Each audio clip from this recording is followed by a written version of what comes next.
Good morning everybody. This is our campsite on the Somme. We are staying in these crazy little flatbed shelters. And we're staying here because every world leader is gathering in about 2 hours to come and mark the start of one of history's greatest battles 100 years ago this morning.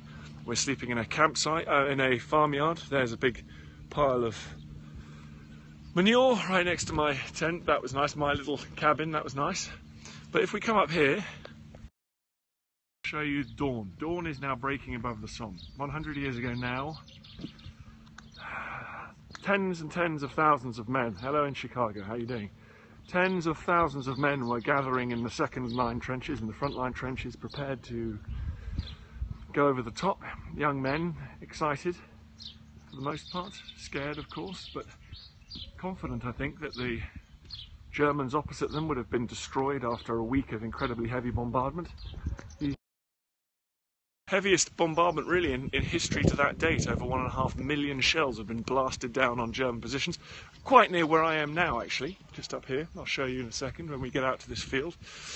And hello in New Mexico, hi guys, hi in Brazil, how are you? Thanks for sharing. Cyber Patchy, very kind. I'm just trudging through the Somme mud. It's been raining here like it was 100 years ago. Sadly, 100 years ago, here's some of the mud.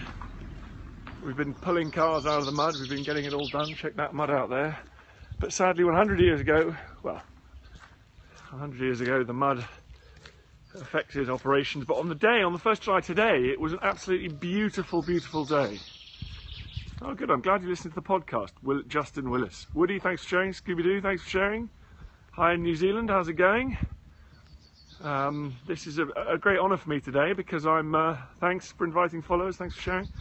It's a great honour for me today because I'm here on the 1st of July, which is 100 years since the start of the Somme. One of the biggest, well, the biggest and bloodiest battles certainly in British history, Commonwealth history, and one of the biggest in world history as well. Now here we are, this is the battlefield itself. Morning Cornwall, hello Niagara Falls. Hey, how you doing everybody? Thank you, Vegas Peter. Hi from the Periscope office. Hey, how you doing guys? I'll be periscoping all day today, don't worry. Hopefully there's some good ones coming out with the commemorations here today. Now look, there's a tickle of queuing in Albert. Hey buddy, that's good to see you soon. There's a bit of a tickle of colour in that sky now. 100 years ago now, it was perfect blue sky. The skylarks were singing, the guns were about to fall silent, and these fields were about to witness the greatest bloodshed in the history of the British Army. 60,000 men would be killed or wounded in one day. They would attack from down there. If you see the valley down there, they would come out of that valley down there, out of those trees towards the German positions that were up here, and they were met with not dead or demoralised Germans, but strong German positions. Germans able to set the machine guns up and take a terrible toll on the attacking British. 60,000 people killed or wounded in one day. And for my Americans watching, my American friends, remember this is also the anniversary of Gettysburg, so there's something terrible about the 1st of July. It's a momentous date in history. Now, I don't know if you can pick them out there, but you can see some poppies in these fields, which obviously the poppy became synonymous with the slaughter on the Western Front. There's sort of a splash of red there. Hey in Kentucky, how are you? Talk about what happened here. It's difficult to come to terms with the number of people that were killed here. I'm now off to the ceremony where the heads of state from around the world will be gathering, and we will be commemorating all the morning as it happened 100 years ago. So I will be on Twitter and Instagram and all sorts of things all day. Please follow on Facebook. I'm Dan Snow's History Hit, and also I've got a free app out. You can go to the Royal British Legion, Android and iOS. You just go Somme 100 and my app will be there. It's totally free for you guys, and also lots of podcasts out at the moment. I'm doing the Somme totally covering it in every single way I can, because I don't think the anniversary's come much bigger than this. I'm just going to come around this corner. There's a few farmhouses here. You will see in the Somme there is nothing in this area that is more than 100 years old, because hello in Kansas, how you doing? There's nothing in this area that's more than 100 years old, because this entire landscape was turned into a moonscape by the Battle of the Somme. It raged from 1st of July until November, late November. This little ridge up ahead of me that you can see, which you're going to come around the corner and you're just, oh, thanks Sean for inviting somebody. You can see the church there, Thiepval village. Thiepval village was a objective on the first day of the British attack, the first day, July the 1st. The British did not take it. They were they were repulsed with terrible casualties.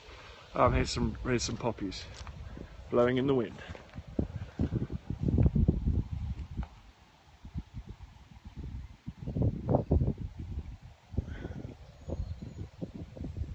They were repulsed with terrible casualties, and this village was not taken until September, mid-September. So it was an objective on day 1, July the 1st, and it was not taken until September. That is how slow and bloody things were on the Somme. Hi Tim. This is my director and producer here. Hello Tim. I'm going to walk, buddy. I'll catch you there. So lazy.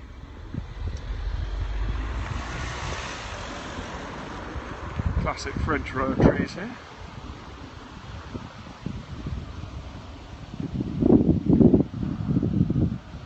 I'm now walking along the battlefield. You can see those trees are where the Ulster Division, the 36th Ulster Division, came out of those trees. This time, 100 years ago now, they were crawling forward into no man's land, preparing for the assault up this ridge. They actually did very well, the Ulster Division. They managed to break into the German positions where I'm standing now, but then they were isolated, surrounded and cut to pieces, and had to retreat very much from nearly all of their gains by the end of the day.